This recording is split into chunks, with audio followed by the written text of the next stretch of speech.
Merci d'être avec nous sur Al24 News au sommaire de l'actualité de ce dimanche 5 mars. Proche-Orient, les esplanades de la mosquée Al-Aqsa de nouveau profanées par des dizaines de colons sous la protection des forces de l'occupation sioniste.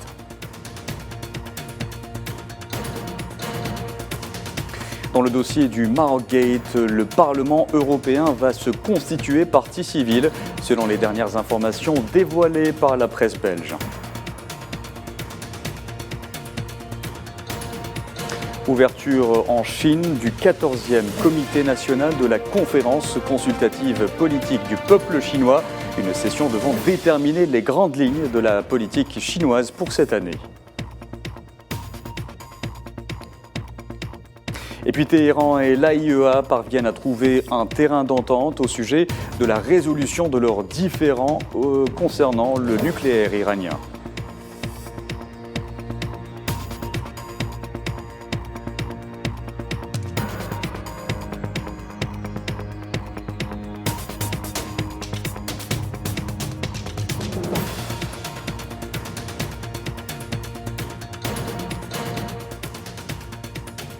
Bonjour à tous. Pas de répit pour le peuple palestinien qui continue de subir les agressions sionistes, notamment à l'encontre de ses lieux saints.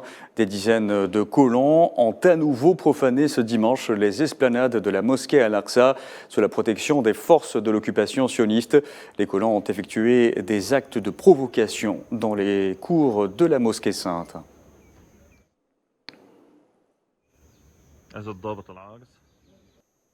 Et face à ces agressions continues, la rapporteuse spéciale des Nations Unies pour les territoires palestiniens occupés, Francesca Albanese, a appelé à une enquête sur les actions sionistes en Palestine.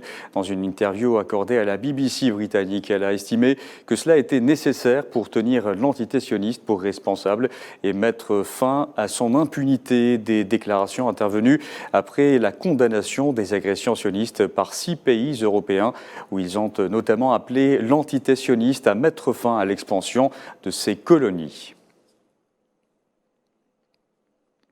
Le Parlement européen va se constituer partie civile dans le scandale de corruption qui l'a éclaboussé depuis le mois de décembre, une affaire retentissante et dans laquelle le Maroc est notamment embourbé. Ces nouveaux rebondissements ont été révélés par le quotidien belge Le Soir.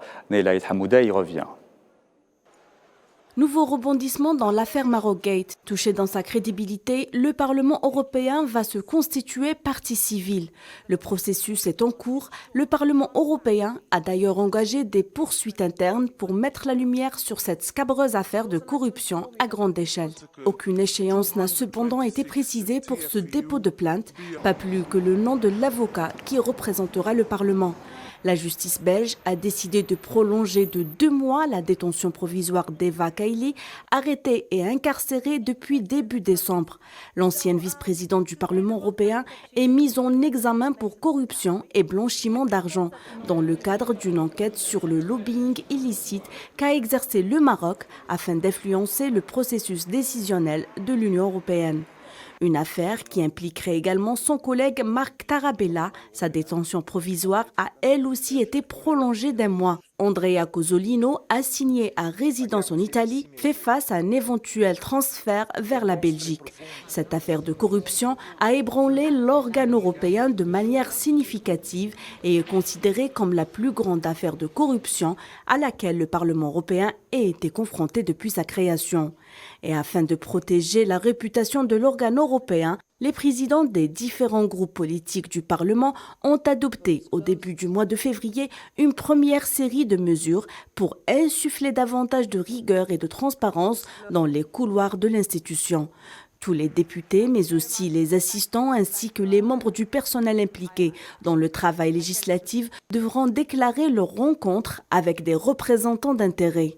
Pour rappel, au moins 180 000 € en plus de cadeaux et de voyages ont été offerts par le régime du Marzen pour soudoyer les eurodéputés en échange d'un soutien électoral au Parlement européen, selon les derniers aveux de l'ex-eurodéputé Antonio Panzeri.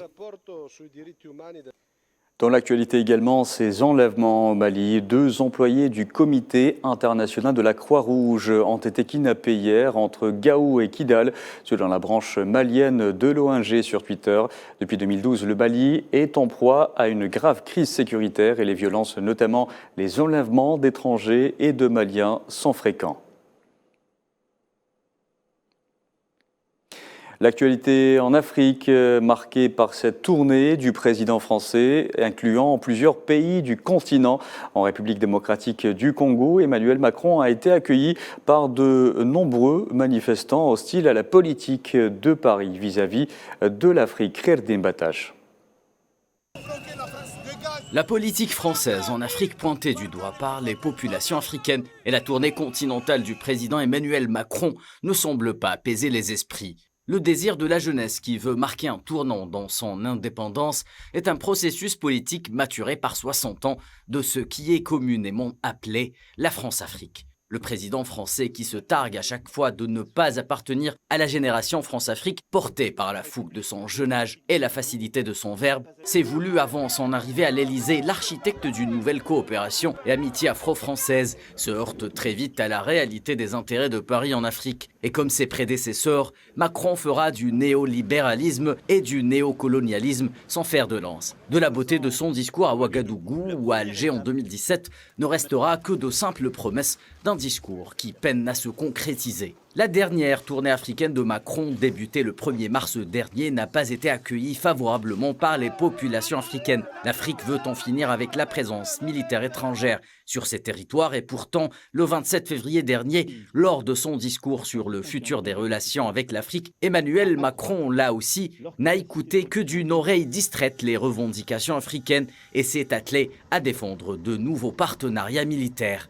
Ce refus de la politique étrangère française a été mis en évidence il y a de cela des mois au Mali, au Burkina Faso ou encore en Centrafrique. Il a été porté durant cette tournée africaine par les Congolais, que ce soit à Kinshasa ou à Brazzaville, des deux côtés du fleuve Congo. L'hostilité est la même et les raisons sont propres à tout un continent. Je vous le disais en titre, ouverture en Chine du 14e comité national de la conférence consultative politique du peuple chinois, organisée au Grand Palais du Peuple à Pékin. Nous en parlons dans ce Midi Info avec Jeanne Chenghui, journaliste à la télévision chinoise CGTN. Bonjour. Bonjour à vous. J'espère que vous allez bien. Très bien, j'espère que vous allez bien aussi. Alors, cette session est d'une grande importance en Chine, puisqu'elle détermine la conduite à tenir en 2023. Exactement, c'est très important comme les deux sessions. De toute façon, les deux sessions, ça a toujours été l'événement politique annuel le plus important en Chine. Et surtout, par exemple, l'événement qui s'est tenu ce matin, aujourd'hui, ça a été l'APN, l'Assemblée populaire nationale. Et donc concrètement, la première session du 14e Assemblée populaire nationale, oui. C'est en effet l'organe suprême du pouvoir de l'État et aussi la législature suprême chinoise. En tout cas, ces 4 principales fonctions sont législation, supervision, nomination et révocation. Et donc, cette année, en effet, il faut remarquer que c'est la première session de l'Assemblée populaire nationale à la suite du 20e congrès national du Parti communiste chinois qui s'est tenu l'année dernière en octobre 2022. Et selon le rapport de ce 20e congrès du Parti communiste chinois qui s'est tenu justement, en fait, la nouvelle mission du Parti communiste chinois est d'unir et conduire le peuple chinois pour réaliser l'objectif du 2e centenaire, qui est de faire la Chine un grand pays socialiste moderne dans tous les domaines, tout en promouvant un grand renouveau de la nation, en abordant la modernisation chinoise. Justement, justement, Jeanne Chenghui, cette session sera aussi déterminante pour la politique extérieure de Pékin. Aussi, parce que c'est durant cette conférence-là que ça va prendre plusieurs mesures, mais à savoir que c'est une durée de à peu près pendant 9 jours. Donc à partir, en effet, ça a déjà commencé hier le 4 mars et, avec la CCPPC, aujourd'hui le 5 mars, et ça en fait ça va durer à peu près pendant une période de 9 et 10 jours. Et donc, en effet, une conférence de presse pour la première session de 14e Assemblée populaire nationale avec le nouveau ministre chinois des Affaires étrangères vont avoir lieu le 7 mars. Donc c'est à ce moment-là que le nouveau ministre chinois des Affaires étrangères, Qin Gang, va assister va participer, elle va prendre la parole à cette occasion de la conférence de presse et ça sera également sa première conférence de presse en tant que ministre chinois des Affaires étrangères. Donc à cette occasion, bien sûr, il va revenir sur des relations diplomatiques de la Chine avec d'autres pays étrangers, surtout la relation avec la Chine, avec l'Afrique, avec le Moyen-Orient, avec les États-Unis, avec l'Europe. Donc ça sera très intéressant à suivre en effet pour comprendre les politiques diplomatique de la Chine pour l'année 2023. Nous allons essayer justement de suivre tout cela avec vous. Jeanne Chinhui, merci d'avoir répondu à nos questions. Vous étiez en direct avec nous depuis Pékin. Jeanne Chinhui, qui est journaliste à la télévision chinoise CGTN. La Chine, où le budget de la défense maintiendra une croissance à un chiffre pour la 8e année consécutive, avec une hausse de 7,2% en 2023, selon le projet de budget publié ce dimanche.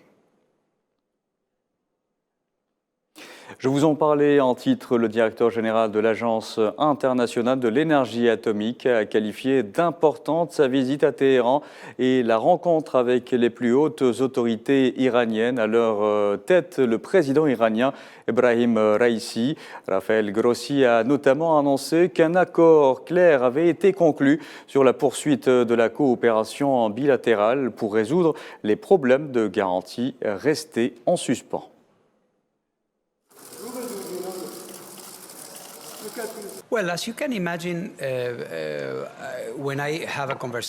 Comme vous pouvez l'imaginer, lorsque j'ai eu une conversation avec le président de la République islamique d'Iran ou avec le ministre des Affaires étrangères, nous n'avons pas discuté des détails techniques ou d'un endroit précis, mais plutôt comment pourrions-nous travailler, le fait que nous ayons justement besoin de travailler ensemble. Je pense que mes récentes déclarations et mes rapports ont dit qu'il était grand temps que nous arrivions à des résultats concrets. C'est donc l'esprit des réunions que nous avons eues. Tout le monde a été clair et compréhensif, afin que nous puissions justement commencer à mettre en œuvre très prochainement un certain nombre de mesures très concrètes.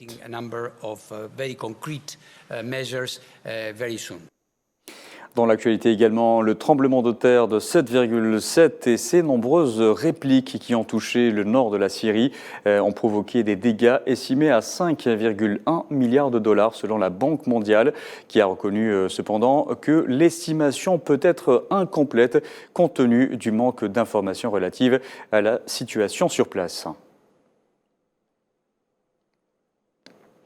Dans le conflit russo-ukrainien à présent, les troupes russes continuent de progresser dans la périphérie nord de la ville symbole de Bakhmout. La bataille pour Bakhmout, ville industrielle dont l'importance stratégique est contestée, dure depuis l'été. La cité est devenue un symbole car elle est au cœur des combats entre Russes et Ukrainiens. Au Pérou, 10 civils et 6 militaires ont été blessés lors d'affrontements entre forces de l'ordre et des manifestants opposés à la présidente Dina Boluarte qui se sont rassemblés hier dans la région péruvienne de Puno. Des centaines de personnes indigènes ont manifesté pour exiger la démission de la dirigeante péruvienne ayant succédé il y a près de 3 mois au président Pedro Castillo, évincé par le Congrès après une tentative de coup d'État. Un mot de culture, le réalisateur tunisien Youssef Chebbi a obtenu à Ouagadougou la récompense suprême du FESPACO, le plus grand festival du cinéma africain. Le jeune réalisateur tunisien a remporté les Talons d'or de Yenenga pour son film Ashkal, dans ce polar qui se déroule dans les jardins de Carthage à Tunis, un quartier abandonné après la chute du président Ben Ali en 2011. 2 policiers mènent une enquête sur de mystérieuses immolations. C'était la dernière information de ce journal. Merci à vous de l'avoir suivi. Vous pouvez revoir ce programme sur le site d'Ad24 News ou à travers nos différentes plateformes en scannant le QR code qui s'affiche en bas de votre écran. Excellent après-midi.